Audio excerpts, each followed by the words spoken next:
आगे बढ़ेंगे जहां यूपी में भीषण गर्मी का कहर जारी है। 40 डिग्री के पार तापमान पहुंच चुका है।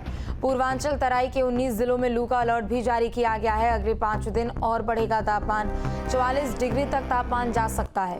16 से लेकर 20 मई के बीच तराई में बूंदाबांदी के आसार हैं और लोगों को सावधानी बरतने की अपील की जा रही है। तो उत्तर प्रदेश में भीषण गर्मी का कहर देखने को मिल रहा है। बता दें कि पूर्वांचल तराई के 19 जिलों में लू का अलर्ट जारी किया गया है। अगले 5 दिन और बढ़ेगा तापमान। अभी कई जिलों में 40 डिग्री के ऊपर तापमान बना हुआ है, लेकिन आने वाले समय में ये तापमान 44 के ऊपर भी जा सकता है। 16 से 20 मई के बीच तराई में बूंदाबांदी के आसार हैं। लोगों को सावधानी बरतने की अपील की जा रही है। घर से बहुत जरूरी हो तभी निकलने के लिए लोगों को कहा जा रहा है। तो यूपी में भीषण गर्मी का कहर जारी है। 40 डिग्री के तापमान पहुंच चुका है।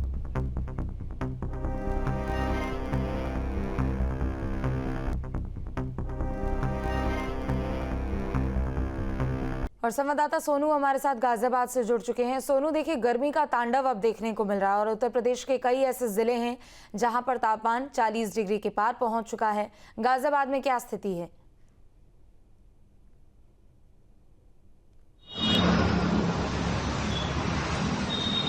लगातार दिल्ली एनसीआर में भीषण गर्मी का प्रकोप बढ़ता जा रहा है। ऐसे बात करें आज के टेम्परेचर की, तो इस समय का टेम्परेचर 30 डिग्री सेल्सियस है। वहीं अनुमान जताया जा रहा है कि दोपहर तक ये तापमान 40 से 42 डिग्री तक पहुंच सकता है। वहीं हीट वेव का प्रकोप भी रह सकता है। हवाएं चल रही हैं इस समय, तो दोपहर के समय गर्म हवाओं में तब्दील हो जाएगी। वहीं लू को लेकर भी अलर्ट है। वहीं लोगों को लेकर अलर्ट जारी किया गया है कि अगर आप निकलते हैं तो सर ढककर निकले और पानी का उपयोग ज्यादा करें। वहीं बात अस्पतालों में भी व्यवस्थाएं पूरी कर दी गई है। हीट वेव को लेकर हीट वेव वार्ड बनाए गए हैं और बेड आरक्षित किए गए, जिससे काफी संख्या में मरीज जाते हैं तो उनका इलाज हो सके। वहीं इमरजेंसी में भी कई डॉक्टरों की नियुक्ति की गई है, क्योंकि इमरजेंसी में भी अगर कोई आता है तो उसका इलाज बेहतर तरीके से हो सके। वहीं जेल द्वारा भी जो प्रशासनिक अधिकारी हैं उनके साथ ब्रीफिंग कर दी गई है और तमाम तरह की जो व्यवस्था है उनका जायजा राज्यपाल निगम ने लिया है और जो व्यवस्था पूर्ण नहीं थी वो व्यवस्थाएं भी पूरी करा ली गई है। हालांकि जिस तरीके से गर्मी पड़ रही है, आने वाले दिनों में और भीषण गर्मी पड़ सकती है। हाँ, 1-2 दिन पहले बारिश पड़ी थी, थोड़ी सी राहत लोगों को जरूर मिली थी, लेकिन जो गर्मी है फिलहाल विकराल रूप दिखा रही है और लोगों को इस गर्मी से भीषण परेशानी हो रही है। दिन और या रात गर्म हवाएं चल रही है और लोगों को इस भीषण गर्मी के कारण काफी परेशानी हो रही है। जी बिल्कुल, चूंकि देखिए अक्सर हम देखते हैं कि गर्मी में नगर निगम की भी ओर से व्यवस्था की जाती है, सड़कों पर जगह जगह पर प्याऊ की व्यवस्था की जाती है। तो क्या ऐसी व्यवस्था भी गाजियाबाद में देखने को मिल रही है? देखिए, मैंने आपको बताया कि गाजियाबाद के डीएम है, उन्होंने सभी अधिकारियों की ब्रीफिंग ली और ब्रीफिंग के दौरान सभी से बात की, चाहे वो नगर निगम के अधिकारी हो बीडीओ के अधिकारी हो, तमाम तरह की जो व्यवस्था है उनको पूर्ण रूप से करने के उन्होंने निर्देश दिए हैं। छिड़काव की व्यवस्था करने के लिए उन्होंने कहा है।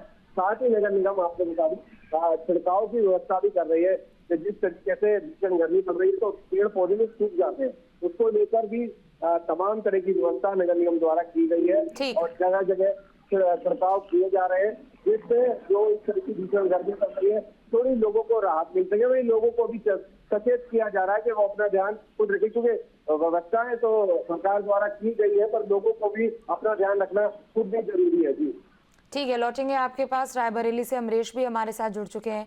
अमरीश, रायबरेली में गर्मी को लेकर अभी क्या सितम देखने को मिल रहा है? क्योंकि देखिए बीच में कुछ दिनों तक लोगों को राहत मिली थी, मौसम बदला था, लेकिन एक बार फिर से गर्मी का प्रकोप अब जारी है।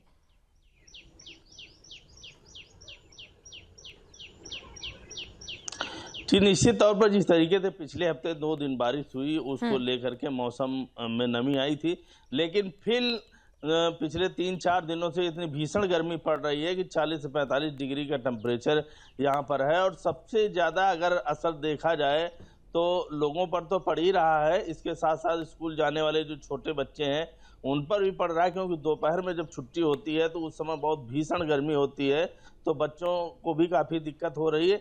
इसके अलावा इस गर्मी का सबसे ज़्यादा असर अगर देखा जाए तो वन्य जीवों पर पड़ रहा है और पशुओं पर पड़ रहा है, क्योंकि ग्रामीण इलाकों में जिस तरीके से शासन के द्वारा निर्देश भी जारी हुए थे कि तालाबों में पानी भराया जाए, नलकूपों से, जिससे कि जानवरों को पानी पीने के लिए दिक्कत ना हो। लेकिन आज भी तालाब जो है सूखे पड़े हैं काफी संख्या में, और तरह तरह के निर्देश जारी हो रहे हैं, लेकिन उसका पालन अभी जमीनी रूप से हो नहीं रहा। और यही वजह है कि जो है जानवरों को भी परेशानी हो रही है और लोगों को तो परेशानी हो ही रही, क्योंकि भीषण गर्मी जो पड़ रही है, इससे दिन में निकलना बहुत ही मुश्किल हो गया। मौसम विभाग की ओर से क्या एडवाइजरी यहाँ पर जारी की गई है और लोगों से भी क्या अपील की जा रही है कि वो कैसे इस भीषण गर्मी में अपना बचाव कर सके?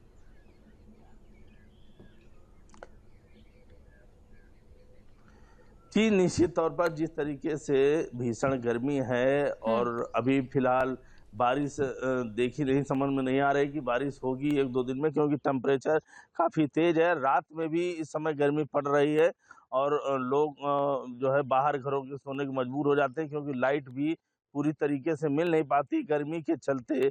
जो पावर स्टेशन है वहाँ पर भी ट्रिपिंग काफ़ी हो रही है, और यही वजह है कि बिजली की सप्लाई भी पूरी तरीके से, चाहे शहर हो चाहे ग्रामीण इलाका हो, सभी जगह पर्याप्त रूप से बिजली की सप्लाई नहीं हो पा रही है। और इसको लेकर के लोग जो है अपने घरों में रह रहे हैं और ठंडी जो पेड़ हैं उनके नीचे रह रहे हैं, इस तरह करके गर्मी काट रहे हैं। ठीक है, बहुत शुक्रिया आप दोनों का तमाम जानकारियों के लिए।